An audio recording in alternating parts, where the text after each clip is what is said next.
Hello students, welcome to Unacademy, India's best and largest learning platform.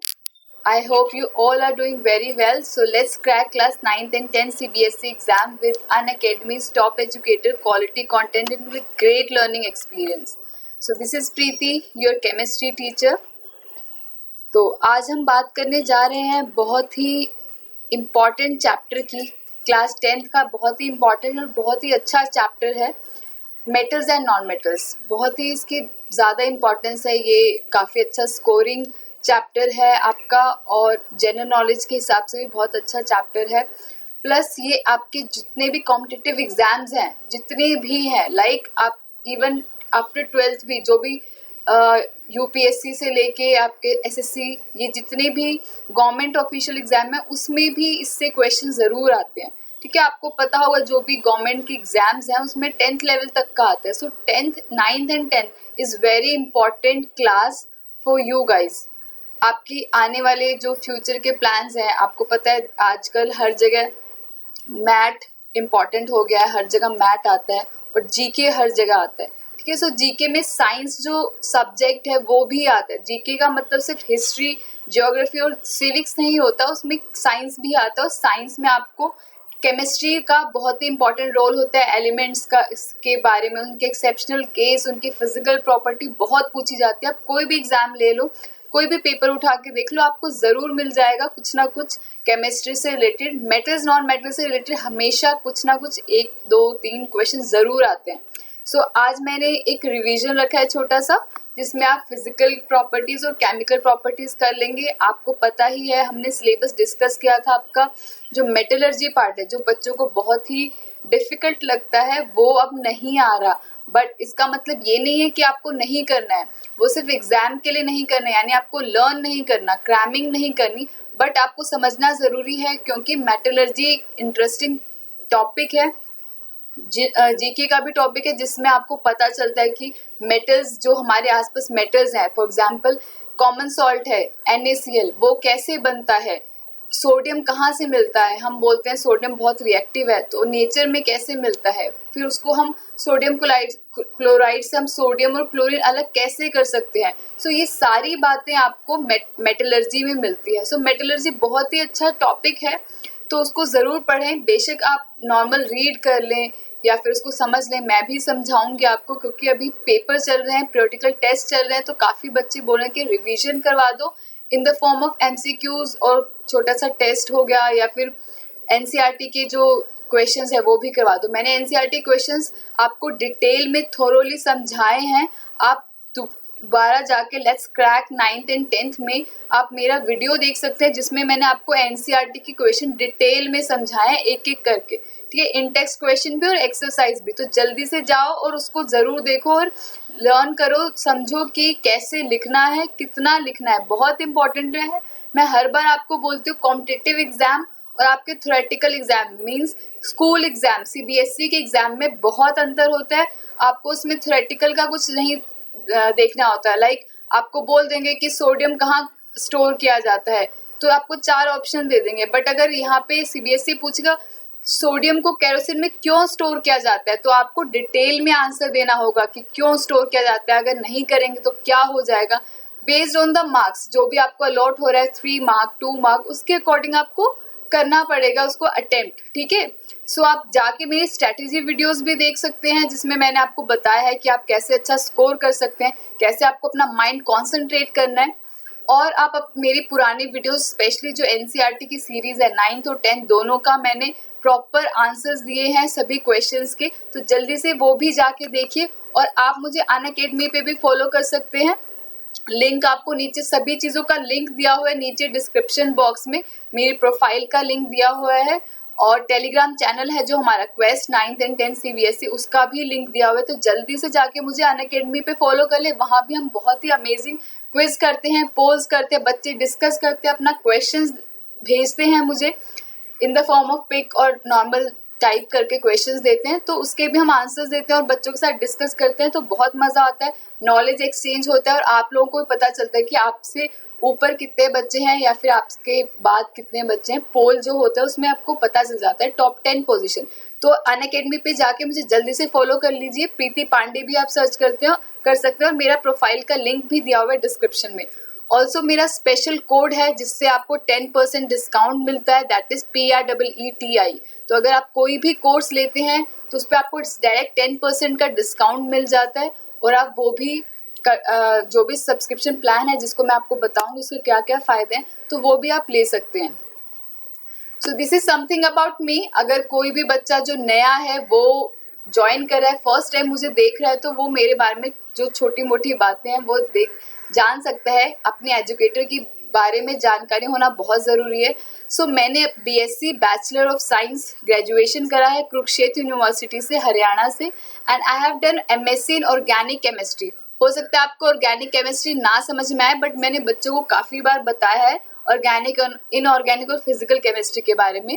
So organic chemistry में मैंने masters किया है Punjab university से, and I have done BEd from Kurukshetra university, and I have 5+ years of teaching experience. और मैंने काफ़ी बड़े बड़े इंस्टीट्यूट में पढ़ाया है, and I have mentored many students for CBSE, ICSE, state board exams, Olympiads और NTSE के लिए भी मैंने उनको बढ़ाया है। NTSE, ओलंपियाड, JSTSE जो आपके एग्जाम्स होते हैं बहुत अच्छे एग्जाम्स होते हैं, और ज़रूर आपको अटेम्प्ट करना चाहिए। सभी बच्चों को जो भी क्लास 10th में है, जो भी मुझे सुन रहा है, उसको ज़रूर NTSE का एग्ज़ाम देना चाहिए।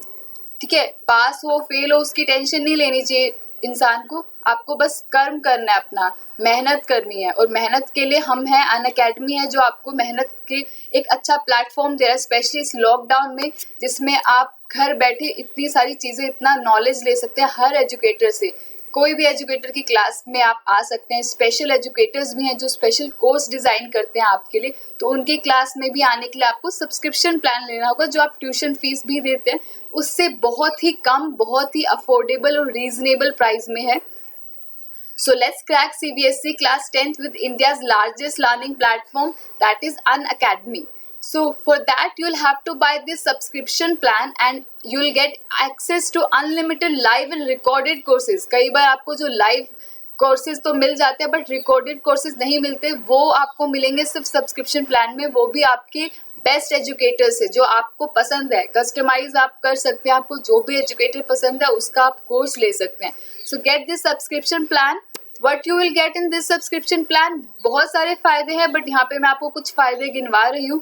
That is daily live classes, यानी आपको डेली लाइव क्लास मिलेगा। आप you can chat with your educator, you can engage in discussion. बहुत बढ़िया होता है ये डिस्कशन में एंगेज होना। कई बार हमें अपने जो नॉर्मल स्कूल के टीचर्स होते हैं या ट्यूशन में, मैंने काफ़ी बार देखा है बच्चों को, बच्चे हेजिटेट करते हैं बोलने से, बट ये एक ऐसा प्लेटफॉर्म है, आप चाहे डल हैं, स्ट्रॉन्ग है, कैसे भी हैं आप डिस्कशन में एंगेज होंगे। आपको टीचर्स मोटिवेट करता है कि आप एंगेज हो डिस्कशन में, आपका जो हेजिटेशन है वो ख़त्म होता है, जो कि बहुत बड़ी चीज़ है।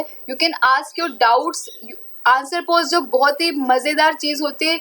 जो भी नए बच्चे आज मुझे देख रहे हैं, प्लीज़ मुझे अनअकैडमी पे फॉलो ज़रूर करना, प्रीति पांडे। और जिन बच्चों ने अनअकैडमी अभी तक डाउनलोड नहीं किया, जल्दी से जाके प्ले स्टोर पे अनअकैडमी लर्निंग ऐप डाउनलोड करो। आपकी बिल्कुल ही ज़िंदगी, जो लर्निंग की ज़िंदगी है वो बदल जाएगी। आप अपना जो पढ़ाई आपकी बोरिंग से आपको इंटरेस्टिंग लगने लग जाएगी जब आप पोल्स और क्विज में पार्टिसिपेट करोगे। सो लाइव टेस्ट सीरीज के नाम से एक टेस्ट सीरीज होती है। सो आप अलग अलग टीचर्स के टेस्ट सीरीज भी ज्वाइन कर सकते हैं अपनी परफॉर्मेंस को इवैल्यूएट करने के लिए, एनालाइज करने के लिए, और अपना जो प्रिपरेशन है उसको इवैल्यूएशन करना बहुत ज़रूरी होता है। तो आपको रेगुलर मॉक टेस्ट और क्विज तो मिलेंगे ही, और बल्कि साथ में आपको एनालाइज करने का भी मौका मिलेगा कि आप कहाँ पे बहुत आगे हैं और कहाँ आप पीछे रह गए, यानी आपको किस में मेहनत करने की ज़्यादा ज़रूरत है और किस में आपको मेहनत करने की थोड़ी कम ज़रूरत है। Then you'll get structured course and unlimited access, जो मैंने आपको पहले ही बता दी, यानी आप अपने पजामाज पहन के भी घर बैठ के सारी वीडियोस देख सकते हैं। आपको कहीं बाहर जाने की ज़रूरत नहीं, आपको अपना टाइम वेस्ट करने की ज़रूरत नहीं है। So these are live classes, so prepare with the top educators. Comprehensive syllabus है ये, 5 problem and 1 solution, that is Unacademy. So 5 जो भी आपके कोर्सेज हैं वो आप पढ़ सकते हो अनअकैडमी पे, और इंग्लिश और हिंदी में आपको ना सिर्फ ग्रामर बल्कि क्षितिज और लिटरेचर पार्ट भी करवाया जाएगा, जो जनरली ट्यूशंस में नहीं करवाते। So this is our app that is Unacademy learning app, उसको आपको डाउनलोड करना है, इंस्टॉल करना है और यहाँ पे आपका सब्सक्रिप्शन प्लान आता है, वो आपको सब्सक्रिप्शन प्लान लेना है और मेरा कोड लगाना है दैट इज PREETI प्रीति। 10, 11, 12 का 3 साल का प्लान है। 3 साल का प्लान मतलब 36 मंथ्स का, यानी 3 साल का प्लान, और वो सिर्फ आपको 800 का पड़ेगा। प्लस अगर आप मेरा कोड लगाते तो आपको 800 से भी कम 10% का डिस्काउंट मिलेगा। लेकिन अगर आप सोचते हो नहीं मैं 1 साल का भी लेके देखता हूँ, अगर मुझे पसंद आएगा तो मैं आगे रिन्यू कर लूंगा, तो भी प्लान है दैट इज 12 मंथ का प्लान 10th क्लास के लिए स्पेशली, एंड ये 13,500 का पड़ता है 1125 का। बट अगर आप मेरा कोड लगाएंगे दैट इज PREETI, कोड लगाते ही आपको 10% का डिस्काउंट मिलेगा और ये आपको कुछ 900 समथिंग का पड़ जाएगा। ठीक है, तो ये बात हुई अनअकैडमी के बारे में, उसके सब्सक्रिप्शन प्लान के बारे में। तो जाके जल्दी से सब्सक्रिप्शन प्लान लें और मेरा कोड लगाना ना भूलें that is PREETI Preeti. So this is our official Telegram channel, you can talk to us on this platform that is quest 10th CBSE। Telegram app पे आपको जाना है, यहाँ पे लिंक टाइप करना है ये वाला, और आपको एक ग्रुप आएगा उस पे आपको ज्वाइन करना है, सब्सक्राइब करना है, तो आपको वहाँ पे सारी वीडियोस टीचर्स की मिल जाएंगी और आपको कोई भी लेक्चर मिस नहीं करोगे। अब बात करते हैं हम अपने टॉपिक की that is metals and non metals. Class 10th का टॉपिक है, 8th में भी आता है आपके, 8th में भी आपने पढ़ रखा है, आई एम श्योर बच्चों ने 8th में भी पढ़ा होगा, बट उस टाइम आपने फिजिकल केमिकल प्रॉपर्टी थोड़ी बहुत पढ़ी थी। यहाँ पे मेटलर्जी एक्सटेंडेड पार्ट था, बट फॉर्चुनेटली और अनफॉर्चुनेटली ड्यू टू COVID-19 जो ये लॉकडाउन है उसकी वजह से ये आपका जो रिडक्शन हो गया सिलेबस में और मेटलर्जी पार्ट जो है रिमूव हो गया। बट मैं बार बार आपको कह रही हूँ आपको ज़रूर पढ़ना है, पेपर के लिए नहीं बट अपनी जनरल नॉलेज को इंक्रीज करने के लिए ये पार्ट ज़रूर पढ़ना है। तो अभी हम क्विज से पहले थोड़ा सा डिस्कस कर लेते हैं जो भी रिवीजन है अपना, ठीक है, सो दैट आपको हल्का सा आइडिया हो जाए, रिवाइव हो जाए आपके माइंड में कि क्या है मेटल नॉन मेटल का physical and chemical property. So let us talk about physical property. आपको याद हो तो मैंने आपको बताया है साइंस में स्पेशली केमिस्ट्री में जब भी हम किसी चीज का क्लासिफिकेशन करते हैं लाइक एसिड बेसिस सॉल्ट हो गया या मेटल नॉन मेटल है या मैटर है, तो हम हमेशा 2 एस्पेक्ट्स पे करते हैं उसका डिवीजन। कौन कौन से एस्पेक्ट्स हैं वो जल्दी बताओ। यस, फिजिकल प्रॉपर्टी, बहुत बढ़िया, जो भी बच्चे बोल रहे हैं फिजिकल और chemical property. So physical chemical property ही होता है, जो भी ये सोच रहा है बिल्कुल सही है। सो फिजिकल प्रॉपर्टी में क्या होता है, फिजिकल प्रॉपर्टी में आप फिजिकल अपीयरेंस देखते हैं कि वो कैसा दिखता है, उसके क्या पॉइंट है, जैसे मेल्टिंग, बॉइलिंग, ये जितने भी फिजिकल प्रोसेस है वो आते हैं फिजिकल प्रॉपर्टी में। इवेपोरेशन हो गया, ये सब फिजिकल प्रॉपर्टी होती है। बॉइलिंग पॉइंट, मेल्टिंग पॉइंट और conductivity, thermal conductivity, electrical conductivity, ये सब फिजिकल प्रॉपर्टी में आते हैं। केमिकल प्रॉपर्टी में क्या आता है, केमिकल प्रॉपर्टी में आता है जो केमिकली यानी रूट लेवल पे, एटॉमिक लेवल पे वो कैसा दिखता है। कई बार हो सकता है फिजिकल प्रॉपर्टी सबकी सही हो, फॉर एग्जाम्पल अगर मैं एक बात करूं मेटल्स की तो मेटल्स आर लस्ट्रस, सबको पता है कि मेटल्स चमकदार होते हैं, बट चमकदार तो आयरन भी है, गोल्ड भी है, सिल्वर भी है, तो इनमें डिफरेंस नहीं है क्या, कुछ है, बिल्कुल है डिफरेंस। तो क्या डिफरेंस है वो हमें कैसे पता चलेगा, वो हमें पता चलेगा केमिकल प्रॉपर्टी से। For example iron react with water, steam से रिएक्ट करता है, बट जो गोल्ड सिल्वर है वो लीस्ट रिएक्टिव है, सो वो रिएक्ट नहीं करते। तो ये कैसे पता चला, जब हम इनकी केमिकल प्रॉपर्टी स्टडी कर रहे हैं। तो केमिकल प्रॉपर्टी स्टडी करना बहुत ज़रूरी है, तभी आपको अंदाज़ा लगता है। जैसे कि मैं आपको हमेशा एक एग्जांपल देती हूँ कि जब भी आप किसी भी नए बच्चे से मिलते हो या किसी भी इंसान से मिलते हो तो सबसे पहले आप उसकी पर्सनालिटी देखते हो कि वो कैसा दिख रहा है, कैसे बात कर रहा है, उसके पास कौन सा फ़ोन है। आज के टाइम पे हम ये ज़्यादा देखते हैं कि उसके पास कौन सा फ़ोन है, बट ये कोई ज़रूरी तो नहीं किसी के पास बहुत ही महंगा फ़ोन है या किसी ने बहुत ही ब्रांडेड क्लोथ्स पहन रखे हैं तो वो बहुत ही अच्छा है, और किसी के पास नॉर्मल फ़ोन है तो इसका मतलब वो बहुत बुरा है। कई बार हम जज कर लेते हैं, कोई बहुत ज़्यादा इंग्लिश बोल रहा है, फ्लुएंट है, तो वो तो बहुत इंटेलिजेंट है, लेकिन कोई हिंदी बोल रहा है तो वो वैसे ही होगा। बट ये कोई ज़रूरी तो नहीं कि जो हिंदी बोल रहा है उसका नॉलेज में कुछ कमी हो, और जो इंग्लिश बोल रहा है उसकी नॉलेज सच में हो सकता है वो ग्रामेटिकल लैंग्वेज में बहुत आगे हो, बट ज़रूरी तो नहीं कि वो साइंस, मैथ्स हर चीज़ में आगे होगा, और हिंदी वाला सब चीज़ों में पीछे होगा, बट हम एक अपना जनरल नोशन बना लेते हैं जो कि बहुत गलत है अगर हम ऐसा करते हैं। तो ये क्या होता है, हम उसका फिजिकल अपीयरेंस, फिजिकल प्रॉपर्टी जज कर रहे हैं। अगर मैं नॉर्मली आपको बताऊं फिजिकल प्रॉपर्टी और केमिकल प्रॉपर्टी में एक डिफरेंस, बट केमिकल प्रॉपर्टी क्या है, जब आप उस इंसान से मिलते हो, बात करते हो, थोड़ा टाइम स्पेंड करते हो, तो आपको उसकी बिहेवियर के बारे में, उसका एक्चुअल जो बिहेवियर है उसके बारे में पता चलता है। तो आप हो सकता है अपना जो माइंड है, एजम्पशन है, वो चेंज कर दो। आप बोलो कि नहीं यार ये दिखने में तो सही लग रहा था, बट अब ये तो अच्छा नहीं लग रहा।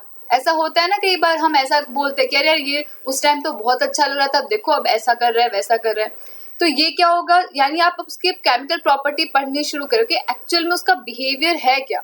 तो उसी तरह मेटल, नॉन मेटल, मैटर, जितनी भी चीजें हैं, acid, basis, salt, physical, inorganic और ऑर्गेनिक में हम फिजिकल और केमिकल दोनों प्रॉपर्टी पढ़ते हैं। बट जैसा मैंने आपको एक एग्जांपल बताया हमारी नॉर्मल लाइफ का, वैसे ही केमिकल प्रॉपर्टी क्या है, ज्यादा बेटर है स्टडी करने के लिए, बट स्टिल हमें एक अंदाजा लग जाता है, इसलिए हम फिजिकल प्रॉपर्टी भी पढ़ते हैं। सो मेटल की फिजिकल प्रॉपर्टीज क्या होती है, मेटल क्या है, लस्ट्रस है, metal have high melting and boiling point. Take an example of like iron, iron का एग्जांपल लेते हैं तो आयरन को वी कांट ब्रेक, है ना, उस पर हाथ से ब्रेक नहीं कर सकते नॉर्मली। बट कोयला है, कोयला में ज्यादातर कार्बन होता है and carbon is non metal. So आप उसको जस्ट इमेजिन करो अपने माइंड में और देखो कि आयरन की प्रॉपर्टी क्या हो सकती है और कोल की क्या है एंड कैसे वो डिफरेंट है। लेट अस से कि जो आपका आयरन है इट इज लस्ट्रस, बहुत चमकदार है, और कोयला या ज्यादातर तो नॉन मेटल्स में गैसेस हैं तो हम बता नहीं सकते, कुछ डल होते हैं लाइक सल्फर और कुछ गैसेस फॉर्म में है। तो लस्ट्रस के बेसिस पे हम अलग कर सकते हैं उन दोनों को। This is physical property. Similarly we can't break iron easily, हम ब्रेक नहीं कर सकते, बट कोयला तो बहुत ब्रिटल होता है, ब्रिटल मतलब सॉफ्ट होता है, सो हम उसको तो इजीली ब्रेक कर सकते हैं, है ना। सो ये भी हम बोल सकते हैं that metals are hard and non metals are weak. उसी तरह और क्या हो सकता है, व्हेन वी बीट मेटल, मतलब आप कोई भी आयरन लो, उसको बीट कर दो, बीट बोले तो हैमरिंग से, हथौड़े से मारने लग जाओ, तो वो थोड़ा थोड़ा फ्लैट होता रहेगा, ठीक है, फ्लैट हो जाएगा, just like your aluminium foil. Aluminium foil में क्या होता है, it is just like a paper, है ना, पेपर जैसा लगता है, बट एल्यूमिनियम का बर्तन भी होता है ना, बर्तन कितना मजबूत होता है। अब आप इमेजिन कर सकते हो कि ये एल्यूमिनियम का बर्तन इतना मजबूत है और फॉइल इतना हल्का सा है और वो भी शीट में कन्वर्ट हो गया, कैसे, because of the property of metal which is known as malleability. Malleability property क्या है कि जब आप बीट करते हो तो वो थिन शीट में कन्वर्ट हो जाता है, बट अगर आप कोल पे मैं हथौड़ा मारूं तो क्या वो थिन शीट में होगा, नहीं, वो तो जस्ट ऐसे ब्रेक हो जाएगा, चूरा चूरा सा हो जाएगा वो, है ना, छोटे छोटे पीसीज हो जाएंगे, तो वो नहीं होगा। सिमिलरली आप अपने आसपास देखते हो कि हम तार पुराने अभी तो जैसे इलेक्ट्रिसिटी के जो वो होते हैं, पोल्स होते हैं, आप देखते हो इंडिया में इलेक्ट्रिसिटी के पोल्स होते हैं, उसमें मोटी मोटी तारें होती है ना, लोहे की तारें होती हैं। उसी तरह कुछ जो आपके घर में कभी आपने अगर देखा हो तो ये जो हम लगाते हैं, लाइट्स लगाते हैं, लाइटनिंग करते हैं दिवाली के टाइम पे, वो लड़ियां बोलते हैं जिसको हम आम भाषा में, पता नहीं आपके यहाँ क्या बोलते हैं। सो उसमें क्या होगा कि जब कई बार उसका जो वो होता है, स्विच होता है, वो निकल जाता है, तो आप देखते हो उसमें शाइनी ब्राउन कलर की कुछ चीज, तार निकल रही होती है। मम्मी और या पापा मना भी करते हैं कि इस तार को छूना मत, इसमें से इलेक्ट्रिसिटी पास होती है। तो वो तार एक्चुअली है क्या, वो तार है कॉपर की, and copper is a metal, ठीक है, कॉपर शाइनी है और हमने बोला था metals are lustrous, so copper की वायर है वो। सो कॉपर की वायर है, इसका मतलब हम बोल सकते हैं, और आयरन की भी वायर हमें दिख रही है, इट मीन्स वी कैन से कि जो मेटल्स है दे can be drawn into thin wires, but आपको ऑक्सीजन गैस है उसका कोई वायर नहीं मिलेगा, है ना। उसी तरह जो कोयला है, हम तो सोच भी नहीं सकते कोयले का हम वायर बनाए, it is impossible. So copper क्या है, metal, so we can say metal can be drawn into thin wires, इसके लिए भी एक स्पेशल नाम है, वो क्या है, यस, डक्टिलिटी, ठीक है। So metals are ductile. So ये मैंने एक टेबल बना दिया है आप लोगों के लिए, सो इसको डिस्कस करते हैं एक बार। ये डिफरेंस है मेटल्स एंड नॉन मेटल्स में, ये मैंने हमेशा बोला है, how you have to attempt this difference question, you have to make a table, comparison table करना है आपको, कंपैरिजन टेबल बनाना है। कंपैरिजन टेबल में क्या होगा कि टीचर को पता चल जाएगा कि देखो ये मेटल है, इसके ऑपोजिट ये नॉन मेटल है, ये मेटल नॉन मेटल ये प्रॉपर्टीज है। कई बार बच्चे क्या करते हैं, वो करते हैं ऐसे,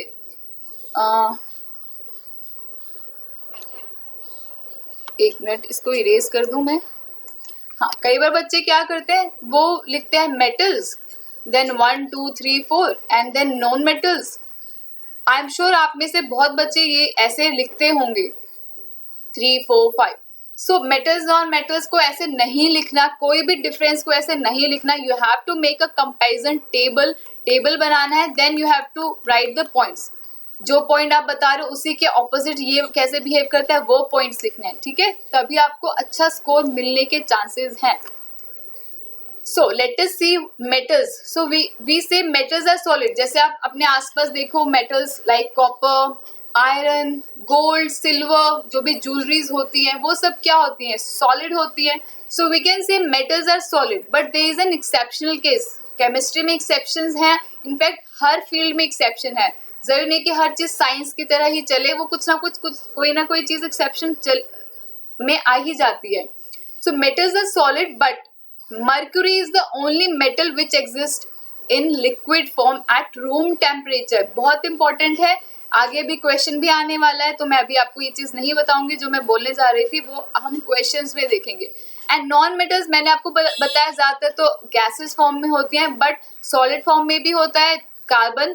और सिर्फ एक ही नॉन मेटल है which exist in liquid form, that is bromine. ठीक है, bromine is the only non metal which exist in liquid form. So आपसे क्वेश्चन पूछ सकते हैं, नेम वन मेटल। इनफैक्ट ये क्वेश्चन भी है आपका एनसीईआरटी का, name one metal which exist in liquid form, name one metal which name one non metal which exist in liquid form, तो आप आंसर दे दोगे।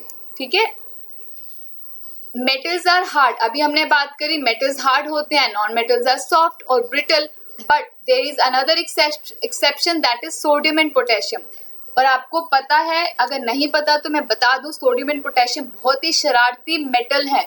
बहुत ही शरारती का मतलब क्या होता है, हम किस बच्चे को शरारती बोलते हैं, जो बहुत ही उछल कूद करता है, इधर उधर भागता रहता है ना। तो सोडियम पोटेशियम भी क्या है, बहुत ही रिएक्टिव मेटल्स हैं, इसलिए उसको हम शरारती मेटल भी बोल रहे हैं। मतलब मैं बोलती हूँ शरारती metal.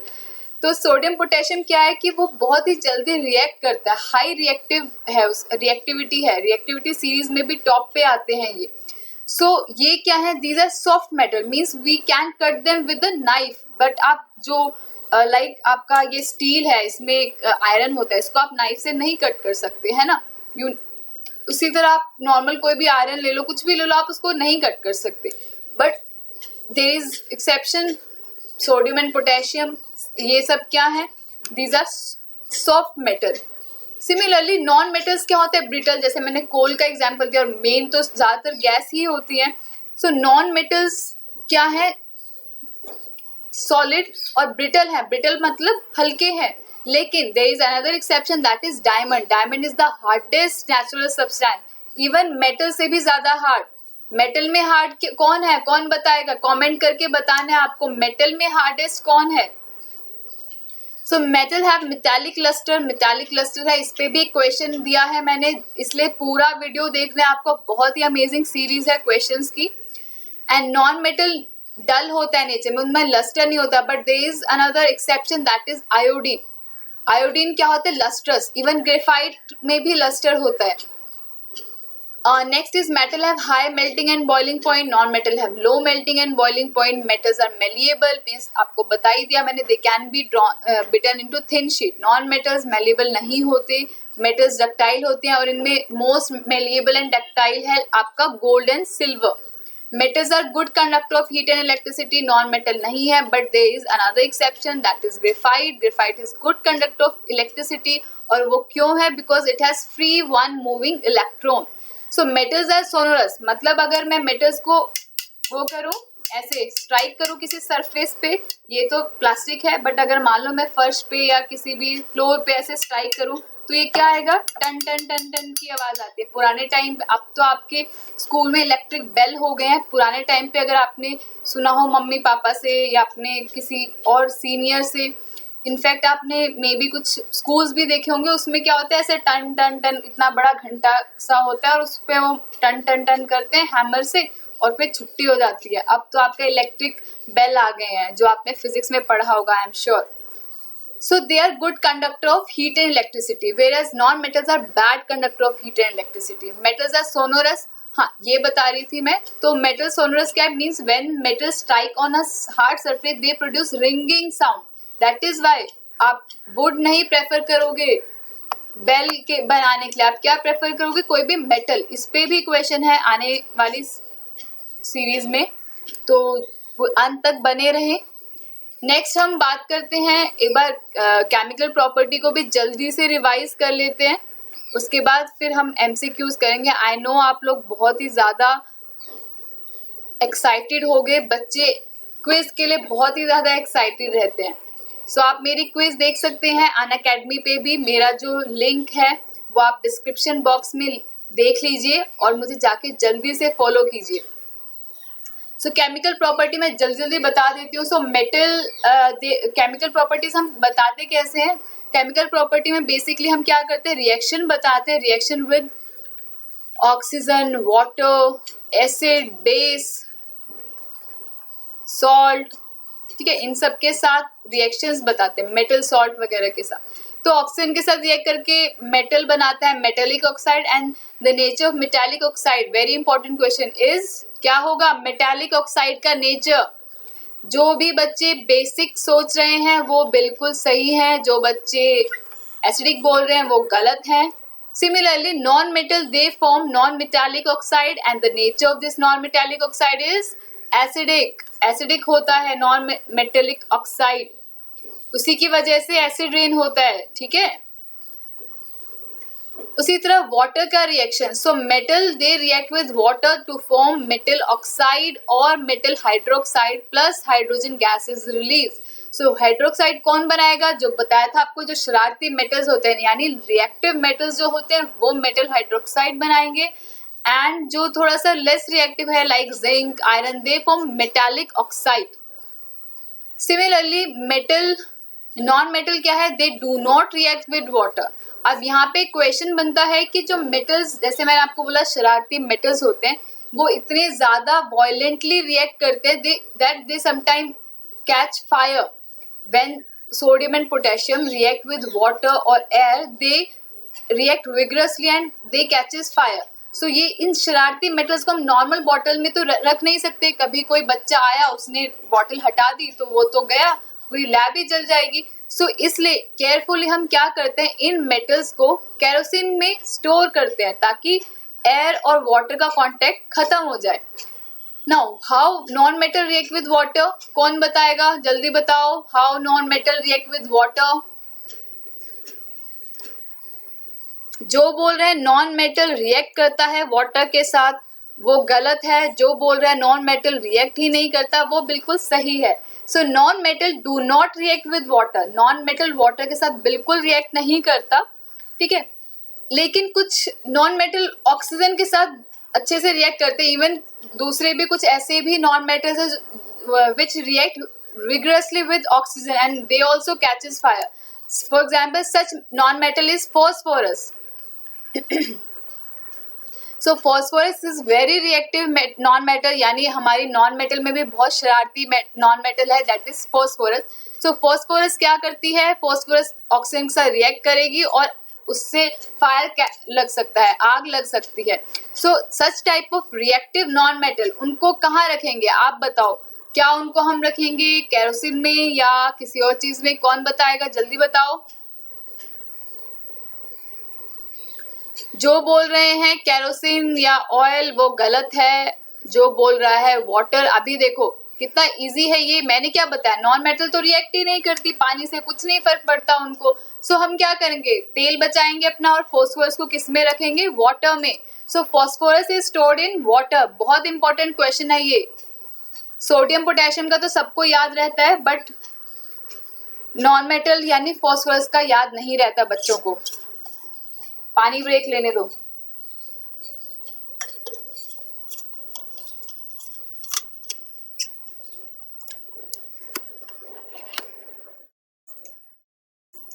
Similarly, so non-metal do not react with water, but non-metallic oxide react with water and they form acid. ठीक है, नॉन मेटालिक ऑक्साइड वाटर के साथ रिएक्ट करता है और एसिड बनाता है. सो एसिड, हाँ, for example SO2 sulphur dioxide react with water and it form sulphurous acid, not sulphuric. बच्चे बहुत कंफ्यूज हो जाते हैं, वो सल्फ्यूरिक लिख देते हैं. Sulphur trioxide react with water and form sulphuric oxide, sorry sulphuric acid, H2SO4, that is sulfuric acid. So this is sulfuric acid and this ऊपर वाला क्या है, sulfurous acid. तो मिक्स नहीं करना. So non metal do not react with water but non metallic oxide react with water, ये याद रखना है आपको. उसी तरह एसिड के साथ रिएक्शन होता है. Acids non metal react with acid, ये हमने एसिड बेसिस सॉल्ट में ही पढ़ा था, and form metal salt and hydrogen gas is evolved. For example, magnesium plus HCl give magnesium chloride and hydrogen gas is evolved. और हमने ये भी पढ़ा था कि जो स्ट्रॉन्ग मेटल है वो बहुत जल्दी रिएक्ट करती है, जो थोड़ी वीक है वो थोड़ा लेट रिएक्ट करती है. लेकिन जो हाइड्रोजन रिएक्टिविटी सीरीज जो होती है उसमें हाइड्रोजन से जो नीचे है वो हाइड्रोजन गैस रिलीज नहीं करती. इट मीन्स कॉपर जो है it does not react with HCl, dilute HCl के साथ रिएक्ट करके हाइड्रोजन गैस रिलीज नहीं करेगा. ठीक है, तो ये कुछ थे. उसी तरह जो नॉन मेटल्स है वो रिएक्ट करते हैं बेस के साथ, but only some metals react with base. सभी मेटल्स रिएक्ट नहीं करते और वो बहुत स्पेशल होंगे, है ना, क्योंकि वो बहुत स्पेशल क्यों है, क्योंकि कुछ ही मेटल्स रिएक्ट करते हैं बेस के साथ, सब तो करते नहीं, तो उनको स्पेशल कैटेगरी में रखा है. तो उनके लिए नाम भी बहुत स्पेशल होना चाहिए. तो उनके लिए स्पेशल नाम क्या है, एम्फोटेरिक ऑक्साइड्स और amphoteric metals. So those oxides which react with both acids and base are known as amphoteric oxides or amphoteric metals. For example, अगर आपसे पूछे name two amphoteric metals, then you have to say aluminium and zinc. But अगर आपसे पूछे name two amphoteric oxide, तो आपको क्या लिखना है, Al2O3 and zinc oxide. ठीक है, चलो अब क्विज स्टार्ट करते हैं. हाँ, नॉन मेटल्स का भी बता देती हूँ. तो नॉन मेटल्स जो है वो एसिड के साथ रिएक्ट नहीं करता एंड बेस के साथ सभी नॉन मेटल्स रिएक्ट नहीं करती. कुछ नॉन मेटल्स ही रिएक्ट करती हैं, उनका कॉम्प्लेक्स रिएक्शन होता है. सॉरी, ये रिएक्ट तो करते हैं बट उनका कॉम्प्लेक्स रिएक्शन है. आपने ये रिएक्शन पढ़ा होगा, आई एम श्योर. सॉल्ट्स में बताया था ब्लीचिंग पाउडर के बारे में. तो ब्लीचिंग पाउडर बनता कैसे है, action of chlorine on slack lime results in formation of bleaching powder. So this bleaching powder आपको बताया था ये कॉम्प्लेक्स सॉल्ट होता है, जाके आप दोबारा वीडियो देख लेना डिटेल में पढ़ने के लिए. And this is a base and this is non metal. So yes, non metal react with base but they form complex salt. तो अब मेन बात हो गई हमारी, डिस्प्लेसमेंट रिएक्शन भी है, वो आपने फर्स्ट चैप्टर में पढ़ाई है. तो जल्दी से स्टार्ट करते हैं हम अपना मेटल नॉन मेटल का क्विज.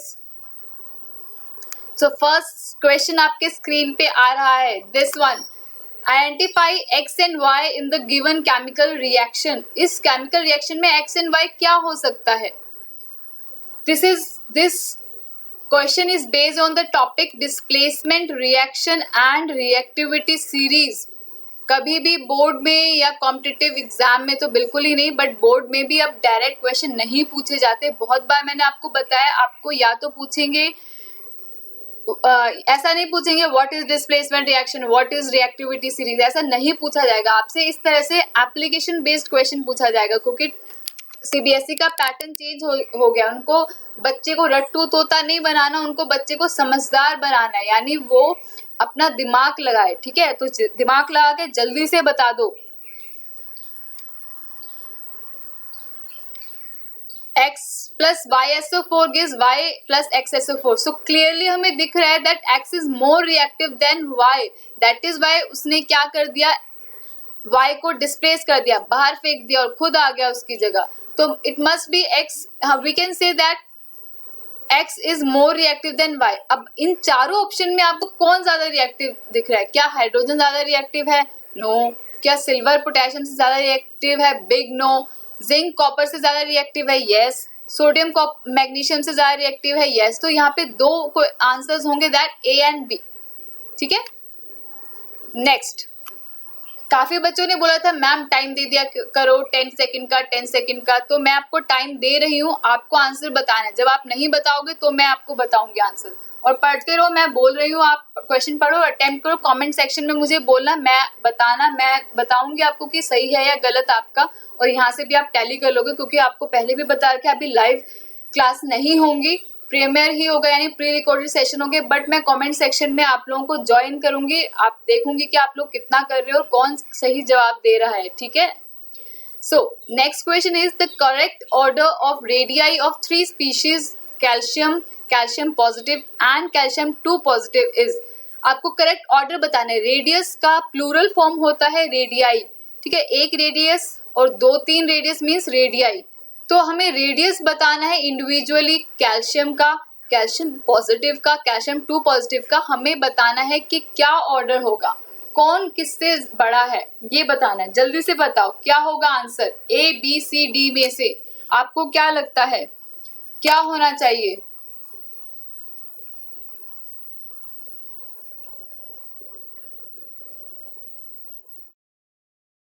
जल्दी बताओ।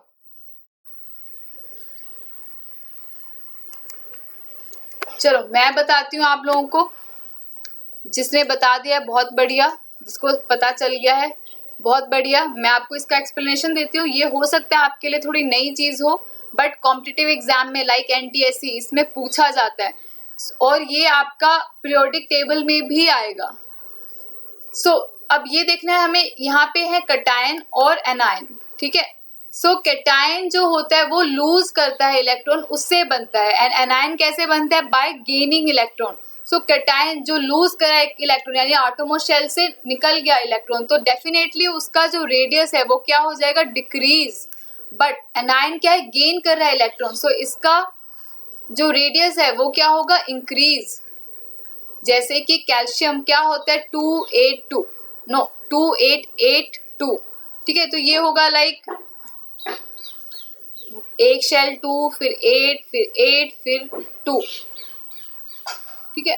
अब ये Ca पॉजिटिव बनेगा, यानी एक इलेक्ट्रॉन लूज कर दिया, ठीक है, थोड़ा सा अट्रैक्ट करेगा और ये छोटा हो जाएगा।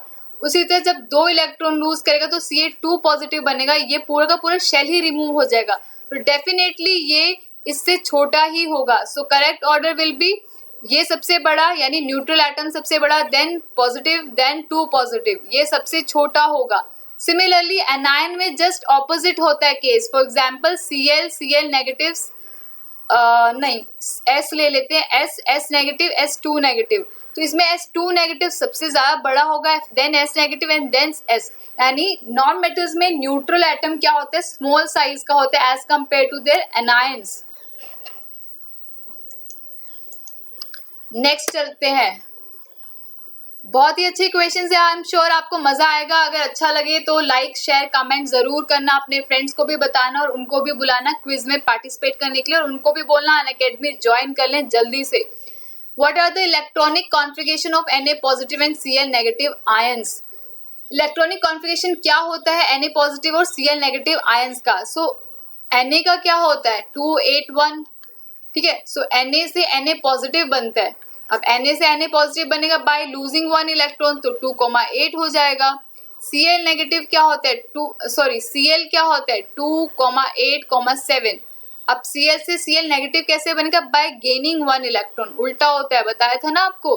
सो Cl नेगेटिव क्या होगा 2,8,8। सो देख लो 2,8,8 कहाँ है और 2,8 कहाँ है, यानी ये गलत, ये सही, this one is wrong, again wrong, so B is the correct answer. Next, ये करो जल्दी से, जल्दी बताओ क्या होगा। The electronic configuration of an ion Z2 negative, ये Z2 नेगेटिव है, इज 2,8, इसका इलेक्ट्रॉनिक कॉन्फ़िगरेशन आपको दिया है। If the number of neutron present in the parent atom Z is 11, then the nucleon number, ये आपका हो गया 9th क्लास से रिलेटेड, क्योंकि ये मैंने आपको बताया कॉम्पिटिटिव एग्जाम्स के भी क्वेश्चन ले रखे हैं, तो ये थोड़ा सा लेवल अच्छा है, मिक्स क्वेश्चन है। सो इलेक्ट्रॉनिक कॉन्फ़िगरेशन है टू नेगेटिव, इसका इलेक्ट्रॉनिक कॉन्फ़िगरेशन है 2,8। अभी 2 नेगेटिव चार्ज है, इट मीन्स ये 2 नेगेटिव बना कैसे, बाय गेनिंग 2 इलेक्ट्रॉन। सो इसमें 2 इलेक्ट्रॉन जुड़े होंगे, अब 2 इलेक्ट्रॉन माइनस कर दोगे तो क्या हो जाएगा, ये Z। सो माइनस कर दो 2 इलेक्ट्रॉन तो क्या हो गया 2,6, मीन्स दिस इज 6,8 क्या है इसका इलेक्ट्रॉनिक कॉन्फ़िगरेशन न्यूट्रल एटम का। अब आपको बताया है, ओ सॉरी यहाँ पे आपको दिख नहीं रहा होगा, दोबारा से लिख देती हूँ।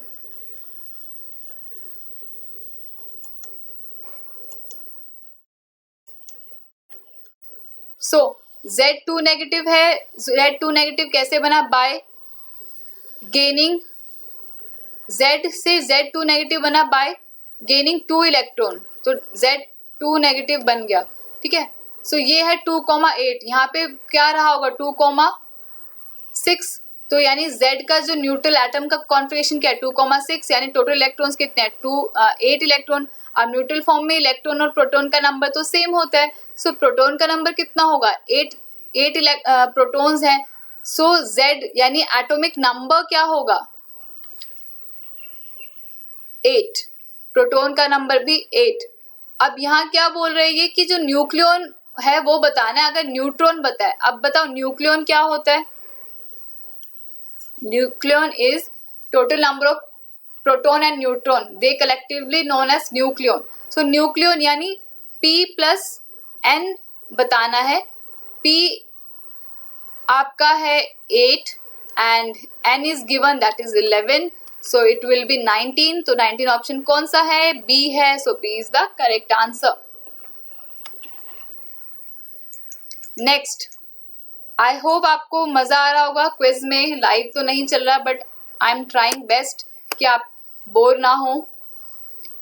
सो next one is again it is based on your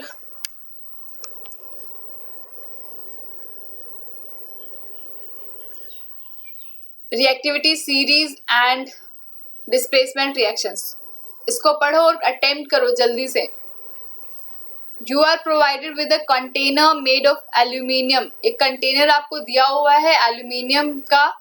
you are also provided with solution of dilute HCl, आपको डाइल्यूट HCl दिया है, कॉन्सेंट्रेटेड नाइट्रिक एसिड दिया है, ZnCl2 दिया है एंड वाटर दिया है। विच of the above solution can be kept in the container. ये बहुत अच्छा क्वेश्चन और एग्जाम में भी आता है ये क्वेश्चन, CBSE एग्जाम में डिस्प्लेसमेंट रिएक्शन का, कि किस कंटेनर में कौन सा सोल्यूशन आप रख सकते हो। उसी कंटेनर में आप रख सकते हो जो रिएक्टिव ना हो दूसरे से, नहीं तो वो तो डिस्प्लेस कर देगा या रिएक्शन होने लग जाएगी। सो यहाँ है हमारे पास, आप पढ़ लो जल्दी से, ये बताओ क्या होगा आंसर। टाइम दे रही हूँ, मुझे याद आ गया, आपने बोला था बच्चों ने कि टाइम नहीं देते। सोचो जल्दी से और कमेंट में बताओ कि क्या होना चाहिए इसका आंसर।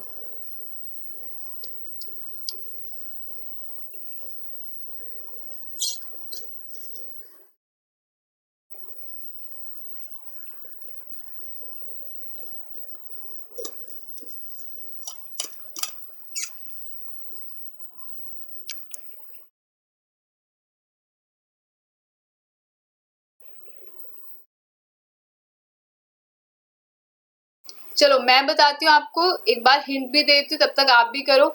एल्यूमिनियम डाइल्यूट HCl के साथ क्या रिएक्शन है या नहीं।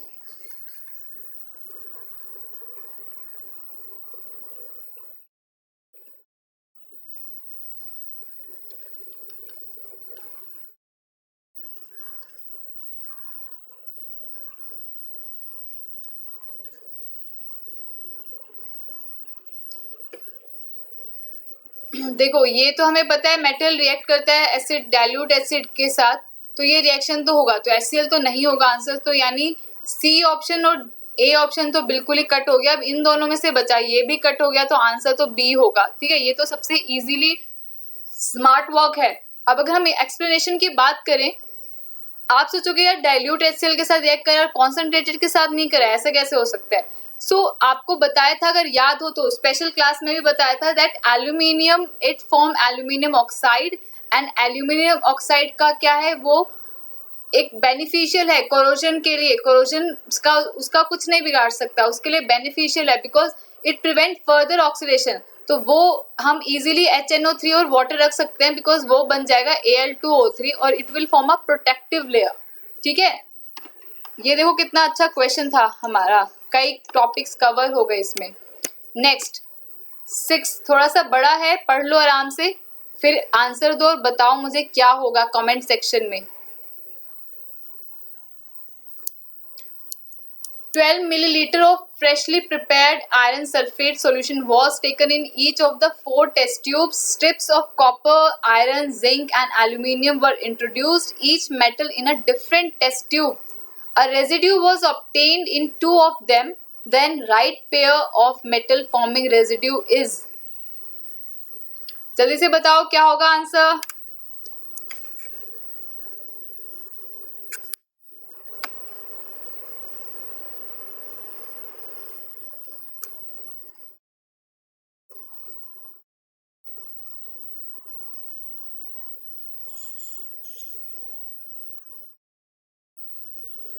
मैं यहाँ पे आपको कुछ गिवन लिख देती हूँ सो दैट आपका दिमाग शायद थोड़ा चलने लग जाए, जो नहीं कर पा रहे इसको आंसर नहीं दे पा रहे। सो आपको गिवन है FeSO4। ठीक है, FeSO4 में कुछ मेटल्स के स्ट्रिप्स डाली, जैसे कि कॉपर, जैसे कि आयरन,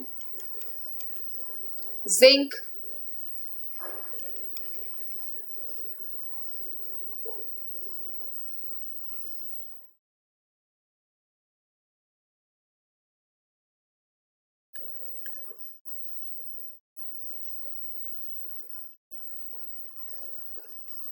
और एल्यूमिनियम। ठीक है, सो हमें बताना है कि किस में रिएक्शन होगा किस में नहीं, मतलब कुछ लेफ्ट हो जाएगा, रेजिड्यू बच जाएगा। डिस्प्लेसमेंट रिएक्शन वाला क्वेश्चन है सारा, आपको पता है। सो देखो कॉपर क्या डिस्प्लेस कर सकते हैं Fe को? बिल्कुल नहीं। Copper is more iron is more reactive than copper, तो वो इसकी हिम्मत ही नहीं है कि उसको डिस्प्लेस कर दे। सिमिलरली Fe, आयरन और आयरन का तो कोई फर्क नहीं होगा, तो कॉपर और Fe तो आंसर बिल्कुल नहीं आएगा। सो कॉपर वाला कट, ये कट, ये कट, तो बचा क्या ये, because zinc and aluminium they are more reactive than iron, so वो डिस्प्लेस कर सकते हैं, वो बिल्कुल डिस्प्लेस कर सकते हैं। ठीक है, सो बहुत ही इजी क्वेश्चन है, इस तरह से आप स्मार्ट वर्क कर सकते हैं। अगर आपको एक भी आंसर आता है तो आप बता सकते हैं बहुत इजीली। नेक्स्ट देखो 7th क्वेश्चन, जल्दी से बताओ क्या होगा, बहुत ही इजी क्वेश्चन है।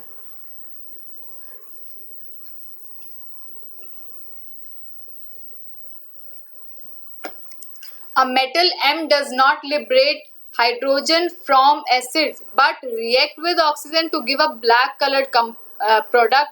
Identify M and the black colored product. इसमें बच्चे कुछ ना कुछ आंसर्स देंगे उल्टा पुल्टा, देखते हैं आप लोग क्या आंसर देते हो 7th का। फर्स्ट, ये जो मेटल्स हैं वो बोल रहा है या तो सिल्वर है, कॉपर है और आयरन है, ये बताना है हमें क्या हो सकता है। तो किसका ऑक्साइड ब्लैक कलर देता है, बहुत इंपॉर्टेंट है। ये तो बिल्कुल ही नहीं होगा, बिकॉज दिस इज, कई बच्चे बोलेंगे कि सिल्वर होता है, सिल्वर बिल्कुल नहीं होगा। बिल्कुल ये बात आपकी सही है कि सिल्वर सल्फाइड ब्लैक कलर का होता है, बट यही ध्यान रखने वाली बात है, यही आपके नंबर नहीं आते क्योंकि आप पूरा क्वेश्चन नहीं पढ़ते हो। इसने बोला है कि M ब्लैक कलर का प्रोडक्ट बनाता है with oxygen, not sulphide. So oxygen आएगा, अगर सल्फाइड बोला होता तो डेफिनेटली ये आंसर होता है, बट सल्फाइड नहीं बोला है, ऑक्सीजन के साथ रिएक्ट कर रहा है, तो बाकी सब में कुछ होगा। देखो आयरन ज्यादातर क्या बनाता है, रेडिश कलर का कंपाउंड, तो ये भी नहीं होगा, बचा ये। So answer will be B होगा। क्यों? कॉपर रिएक्ट करता है ऑक्सीजन के साथ एंड कॉपर ऑक्साइड बना देता है, तो इसलिए बी होगा आंसर। ठीक है, नेक्स्ट, ये आपका जो है ये ऑक्सीडेशन और रिडक्शन में भी एक्सपेरिमेंट है कॉपर वाला, कि कॉपर को हीट कर रहे हैं और ये ब्लैक कलर का कुछ बन जाता है, तो बताओ वो क्या है। ठीक है,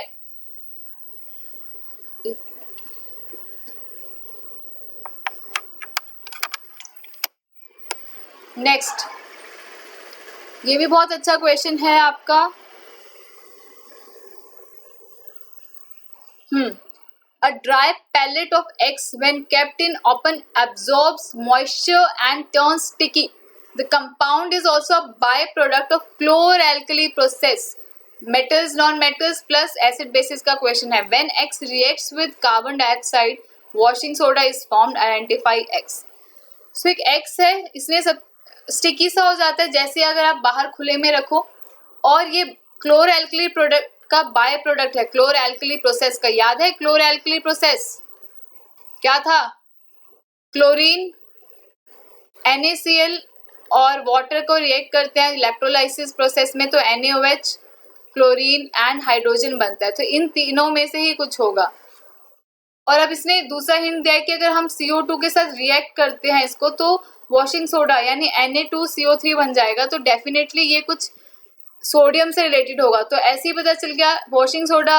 अब इन तीनों में से आंसर होगा या तो NaCl होगा. NaCl तो हमें पता इतना ज्यादा स्टिकी सा तो नहीं हो जाता, सीलन सी आ जाती है, लेकिन वो स्टिकी सा नहीं होता. तो Na2CO3 हो नहीं सकता because Na2CO3 is washing soda. So answer तो डेफिनेटली ए होगा.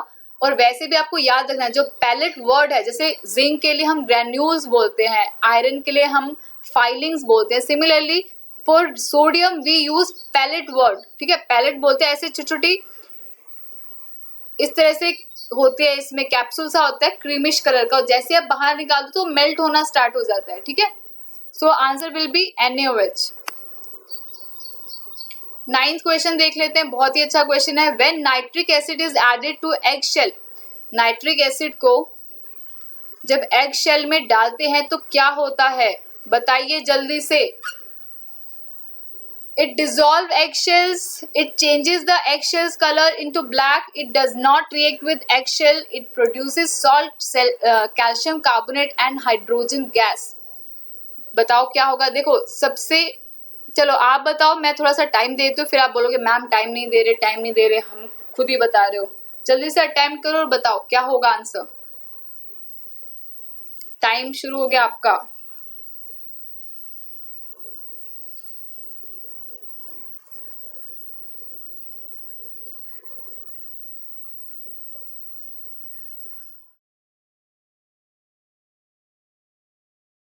तब तक मैं पेन के कलर चेंज करती हूँ.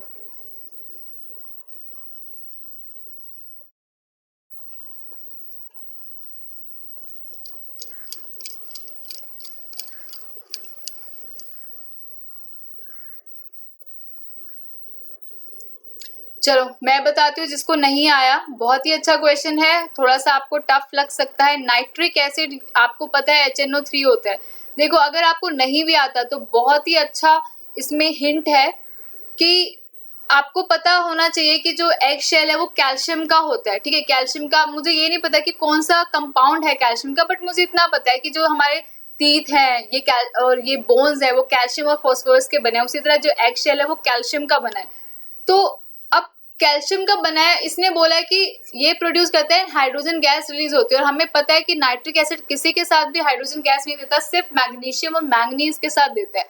तो डेफिनेटली ये तो नहीं होगा. ठीक है, अब हमें पता है कैल्शियम के साथ है, कैल्शियम होता है तो ये रिएक्ट भी करेगा, तो ये भी नहीं होगा. अब इन दोनों में कुछ डिफरेंस है. सो देखते हैं, कैल्शियम कार्बोनेट होता है एगशेल में, उसमें अगर हम नाइट्रिक एसिड डालें तो बन जाएगा आपका calcium nitrate and H2O, CO2. ठीक है, ये बन जाएगा. सो बेसिकली वो क्या करेगा, सॉल्ट बन जाएगा, यानी वो डिसॉल्व कर देगा जो भी एग है उसको, वो डिसॉल्व कर देगा. ठीक है, एग है ये, कभी समझ लो पोटैटो, तो ये उसको डिसॉल्व कर देगा. So answer will be it dissolves egg shells. Next Seema. हाँ, सेलेक्ट द मेटेलॉइड्स. बहुत इजी क्वेश्चन है ये, तो थ्योरेटिकल क्वेश्चन है. अगर आपको आता है तो आप तुरंत आंसर दे देंगे, नहीं आता तो कुछ नहीं कर सकते. मेटेलॉइड से 8 मेटेलॉइड्स होते हैं. आंसर जिसको देना है जल्दी दे दो, क्या होगा आंसर.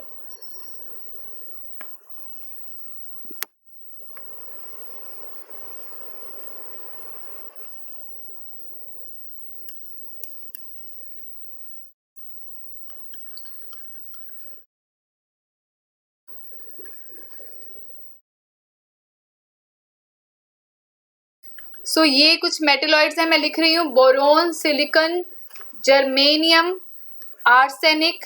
आप समझ में आ जाएगा आंसर क्या होगा। एंटीमनी, और क्या होता है, टेल्यूरियम, एस्टेटिन,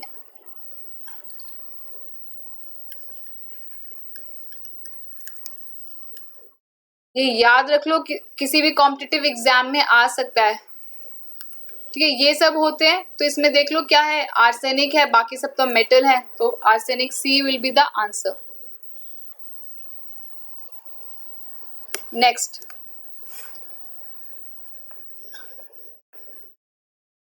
एक मिनट, मैग्नीलियम, ये तो आप अगर नहीं भी आता तो आप हिंट है इसी के नाम में, आप बता सकते हो। Magnalium is an alloy of dash and dash, क्या होगा आंसर।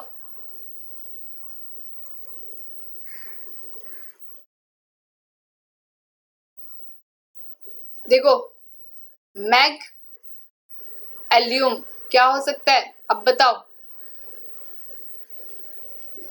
जिसने ए बोला है बिल्कुल सही है, A is the correct answer, that is magnesium and aluminium is magnalium. इसका यूज क्या है वो आप मुझे कमेंट करके बताएंगे। नेक्स्ट चलते हैं, 12th, बहुत ही अच्छा ये कंपोनेंट है, ठीक है, बहुत ही अच्छा अलॉय है ये। सो अलॉय है सोल्डर, सोल्डर का कंपोनेंट क्या होगा, कौन कौन से मेटल्स या नॉन मेटल्स मिले होंगे, ये बताना है आपको। बहुत ही अच्छा क्वेश्चन है और इजी भी है। इसके सोल्डर तो इम्पोर्टेंट अलॉय है, तो आई एम श्योर आपको आता होगा और आना भी चाहिए। नहीं आता है तो अभी मैं बता दूंगी, कोई टेंशन वाली बात नहीं है। जिसने बोला है लेड एंड कॉपर वो बिल्कुल गलत है। जिसने बोला है लेड एंड ग्रेफाइट वो भी गलत है। जिसने बोला है टिन एंड लेड वो बिल्कुल सही है। सो टिन और लेड का वो होता है अलॉय 50-50%, ठीक है, 50-50% होता है, और एल्यूमिनियम और लेड भी गलत है।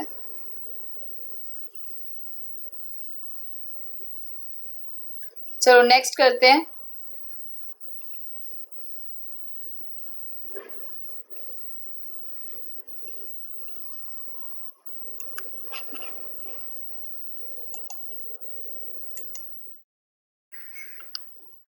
ये समझ में आ गया होगा, कुछ कुछ जो इम्पोर्टेंट अलॉयज हैं उसको जरूर याद रखना है आपको। Next 13, the lustre of metal is attributed to. ये तो हम सबको पता है कि मेटल्स क्या है, दे आर लस्ट्रस, बट वो लस्टर आता कैसे है, क्यों आता है लस्टर, ये बताना है आपको। सो मेटल में लस्टर यानी चमक क्यों आती है, बिकॉज, नहीं मैं नहीं बताऊंगी, आप बताओ क्या हो सकता है, आपके अकॉर्डिंग क्या हो सकता है, जल्दी से कमेंट करके बताओ क्या हो सकता है। ए बी सी में से A is loosely bound electrons present in the valence shell of the metal atom, strong electrostatic force of attraction between electron and metal kernels, ये चार्ज होता है, omnidirectional nature of metallic bond और none of the above। क्या होता है, तो हर चीज के पीछे एक रीजन होता है, और लस्टर होने यानी चमक होने के पीछे कुछ ना कुछ तो बात होगी तभी वो चमकते हैं। तो आंसर क्या होगा जल्दी बताओ।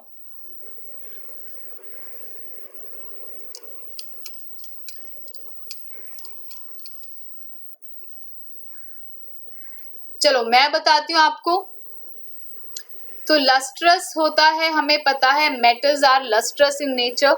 सो लस्टर क्यों आता है, बिकॉज जो उनके आटोमोस्ट शेल में इलेक्ट्रॉन्स हैं वो एक्साइट हो जाते हैं और वो लूज करता है जब इलेक्ट्रॉन, तो उसकी वजह से उनमें चमक आती है। So this will be the answer, that loosely bound electrons present in the valence shell.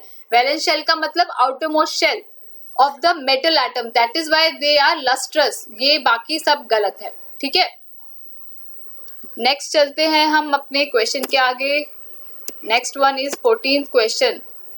Again आपका डिस्प्लेसमेंट रिएक्शन का क्वेश्चन है, जल्दी से बताओ क्या होगा आंसर।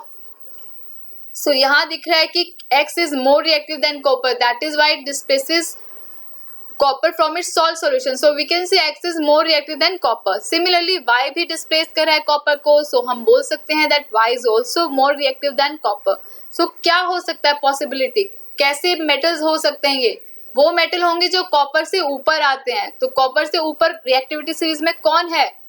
कौन है जल्दी बताओ। आजकल वो चल रहा है ना, रसोड़े में कौन था? तो बताओ इस रिएक्शन में एक्स एंड वाई कौन था? कौन था जल्दी बताओ। कौन है कॉपर से ऊपर? जिंक है या सिल्वर है, या जिंक और आयरन है, या आयरन और सिल्वर है, या सिल्वर और एल्यूमिनियम है? जल्दी जल्दी जल्दी।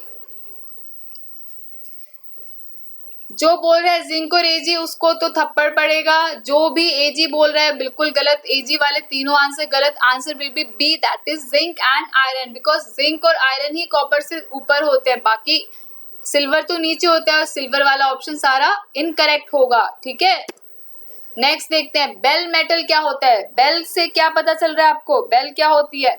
घंटा बजाते हैं ना हम मंदिर में जाके। सो बेल मेटल क्या होंगे? Bell metal is just like your bronze. Bronze क्या होता है? ब्रॉन्ज में होता है कॉपर एंड टिन। तो बेल मेटल भी वही होता है। अब इसको बेल मेटल क्यों बोलते हैं आप ये सोच रहे होगे। बेल मेटल इसलिए बोलते हैं बिकॉज कॉपर का परसेंटेज थोड़ा ज्यादा होता है। ठीक है, ऑलमोस्ट 75 to 80% होता है कॉपर। सो इसलिए इसको बेल मेटल बोलते हैं। So answer will be C. Next देखते हैं which of the following metals is soft in nature. कौन सी मेटल नेचर में सॉफ्ट होती हैं? तो हमने पढ़ा था मेटल सॉफ्ट होता है नेचर में, आपको बताया था। दोबारा से दिखा देती हूँ वो स्लाइड जिसमें हमने एक्सेप्शनल केस किए थे और फिजिकल एंड केमिकल प्रॉपर्टी करी थी। एक मिनट इरेज कर देती हूँ मैं सारे पेन। सो कहाँ है soft soft soft? Yes, metals are hard in nature but exception is sodium potassium. So we can say sodium and potassium are soft metal. They can be easily cut with a knife.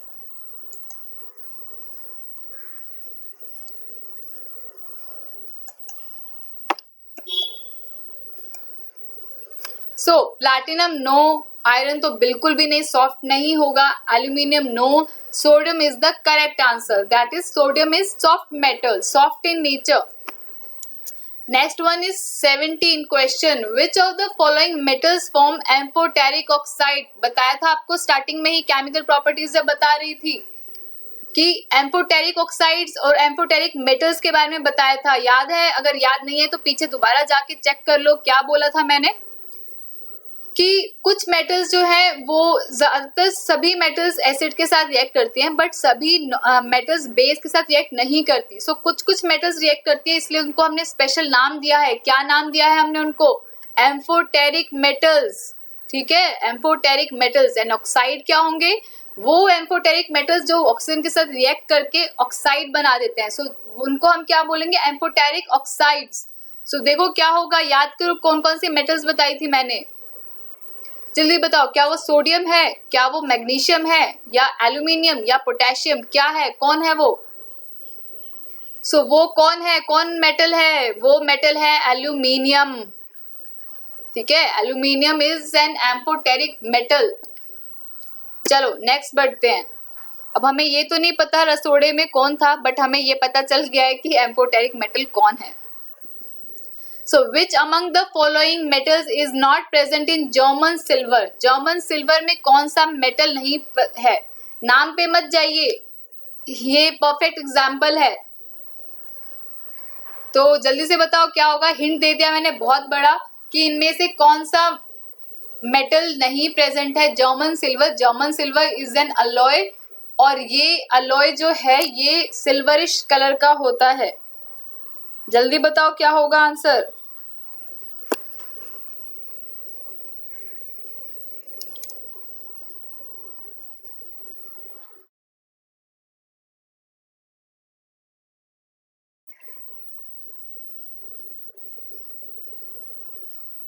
चलो देखते हैं किसने सही बताया है।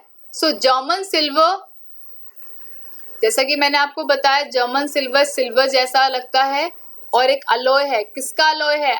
ज्यादातर बच्चों को लगेगा जर्मन सिल्वर नाम में तो सिल्वर तो जरूर होगा, बट ऐसा नहीं है, सिल्वर ही नहीं होता इसमें। ठीक है, इसलिए नाम में मत जाइए, यही बोला था मैंने आपको। सो कॉपर, जिंक और निकल होगा इसका आंसर। ठीक है, ये इस कॉपर जिंक और निकल से बनता है जर्मन सिल्वर। नेक्स्ट क्वेश्चन है, बस थोड़ा सा रह गया, थोड़ा सा और वेट कर लो। तो identify the metal which react with sulphuric acid और nitric acid but not with concentrated HCl। बहुत ही अच्छा क्वेश्चन है, थोड़ा सा ट्रिकी भी लग सकता है आपको, बट NTSC लेवल का क्वेश्चन है ये।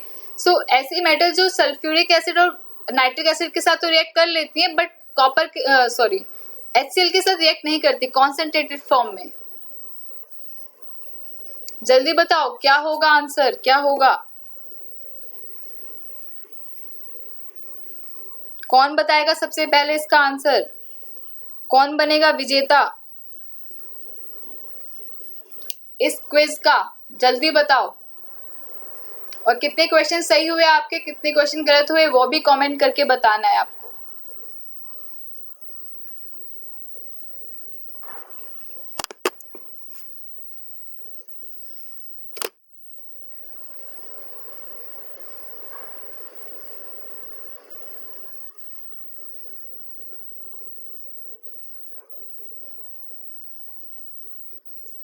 देखो, copper is the correct answer, जिसने भी कॉपर बोला है, बिकॉज कॉपर जो है नाइट्रेट जो रिलीज होता है HNO3 में या सल्फेट, उसके साथ तो उसको कोई प्रॉब्लम नहीं होती, लेकिन HCl में क्या है, ना ही वो H ना ही Cl दोनों ही कैपेबल नहीं है, बिकॉज कॉपर लेस रिएक्टिव होता है तो वो उसके साथ रिएक्ट नहीं कर सकता, ऑक्सीडाइज नहीं होता, लेकिन नाइट्रेट और सल्फेट के साथ इजीली हो जाता है ये, इसलिए इसका ये आंसर होगा, दैट इज कॉपर।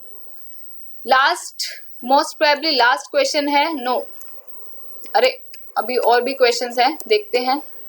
हाँ, 25 questions are there. So next question जल्दी से देख लेते हैं। Nitric acid oxidise sulphur to, nitric acid sulphur को किस में ऑक्सीडाइज करेगी? जल्दी बताओ, 10 सेकेंड्स है आपके पास।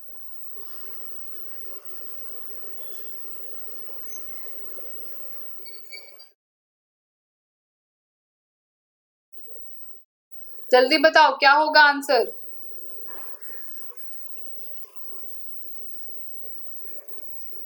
बहुत बढ़िया, जिसने भी SO2 आंसर दिया है बिल्कुल सही है, A is the correct answer, ये सब गलत हैं। Next, N alloy which doesn't contain copper is, किस अलॉय में कॉपर नहीं है? ब्रॉन्ज में बिल्कुल है कॉपर और टिन, ब्रास में बिल्कुल है कॉपर और जिंक, जर्मन सिल्वर में बिल्कुल है, बताया था आपको कॉपर, जिंक और निकल। मैग्नीशियम आपको स्टार्टिंग में याद हो तो बताया था, मैग्नीशियम एंड एल्यूमिनियम का होता है, तो इसमें कॉपर नहीं होता।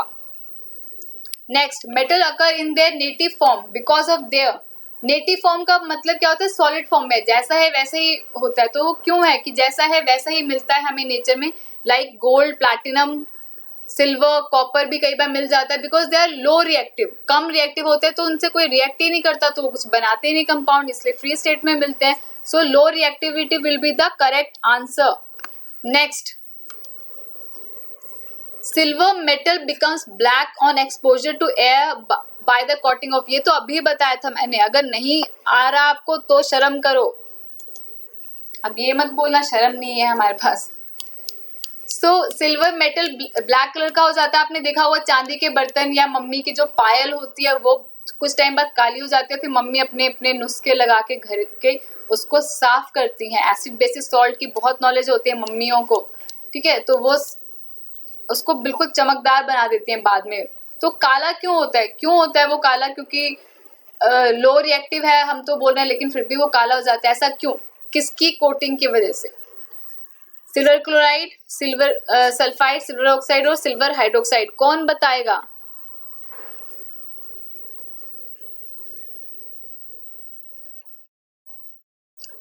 Silver metal becomes black on exposure to air, इसका होगा answer AG, silver sulphide, because H2S एक गैस है जिससे वो सिर्फ रिएक्ट करता है, एयर में जितने भी गैसेस है उसमें H2S की क्वांटिटी होती है, उससे रिएक्ट करता है और वो सिल्वर सल्फाइड बनाता है, and silver sulphide is of black colour. चलो नेक्स्ट देखते हैं। Ionic bond is form between, आपको बताया था मेटल नॉन मेटल में आपने पढ़ा होगा, I am sure ionic bond होता है। मेटल नॉन मेटल कैसे रिएक्ट करते हैं? Metal they lose electron and non metal have tendency to gain electron. तो उन दोनों को आपस एक दूसरे की जरूरत है, तो वो आपस में रिएक्ट करते हैं। उस चीज से जो बॉन्ड बनता है उनको बोलते हैं हम आयोनिक बॉन्ड या आयोनिक कंपाउंड बोलते हैं, उस बॉन्ड से जो बनता है। क्या होगा आंसर? बहुत ही इजी क्वेश्चन है।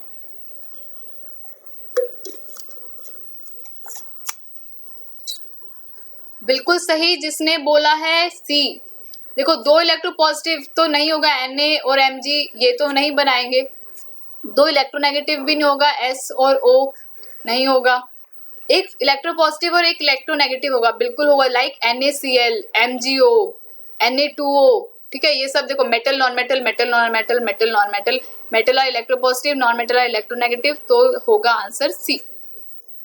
लास्ट क्वेश्चन है आपका ये, the oxide of non metal which is neutral. Last में थोड़ा इजी क्वेश्चन रख दिया आपके लिए ताकि आपका मोरल बूस्ट हो। इजी तो नहीं है बट बेसिक क्वेश्चन है। नॉन मेटल वो जिसका ऑक्साइड न्यूट्रल होता है। देखो, हमें पता है ये सब नॉन मेटल है। नॉन मेटेलिक ऑक्साइड अभी बताया था, non metallic oxides are acidic in nature. So क्या होगा आंसर? ये बताओ जल्दी से, क्या होगा? आपको याद हो तो एसिड रेन में आपने बचपन में पढ़ा होगा या अभी भी पढ़ा होगा कि सल्फर डाइऑक्साइड, नाइट्रोजन डाइऑक्साइड, ये सब तो बहुत मेन कंटेंट होते हैं। ऑक्साइड और सल्फर और नाइट्रोजन तो जरूर होता है, ये रिस्पॉन्सिबल एयर पोल्यूशन में। तो आंसर क्या होना चाहिए इन दोनों में से एक? सो आंसर क्या होगा बता देती हूँ आपको। आंसर होगा सी। जिसने भी सी बोला है वो बिल्कुल सही है, बल्ले बल्ले हो गई उसकी। उसका आंसर बिल्कुल सही है। ठीक है, so thanks for watching this video. और अगर आपको पसंद आया तो अपने फ्रेंड्स के साथ जरूर शेयर करना और उनको भी बताना कि ये जो भी MCQs हैं वो जरूर कर लें, रिवाइज कर लें। मेटल्स एंड नॉन मेटल्स बहुत ही इंपॉर्टेंट टॉपिक है। And don't forget to use my code, that is PREETI, Preeti code लगाना है और अनअकैडमी पे आपको मुझे फॉलो करना है। और मेरा कोर्स जो है वो आप स्पेशल क्लास में आ सकते हैं। अभी आज भी क्विज होगी, हर रोज 8:30 पे 10th क्लास की क्लास होती है, तो जरूर आए उसमें और फॉलो करें मुझे। Let's crack CBSE 9th and 10th exam with Unacademy. I hope you like this video और आपको जो भी बताया है वो आपको जरूर समझ में आया है। कमेंट जरूर करना कि आपको क्या समझ में नहीं आया और क्या समझ में आया है, और सबके आंसर्स देने हैं आपको, मैं चेक करूंगी। ठीक है, so take care, bye bye, have a good day.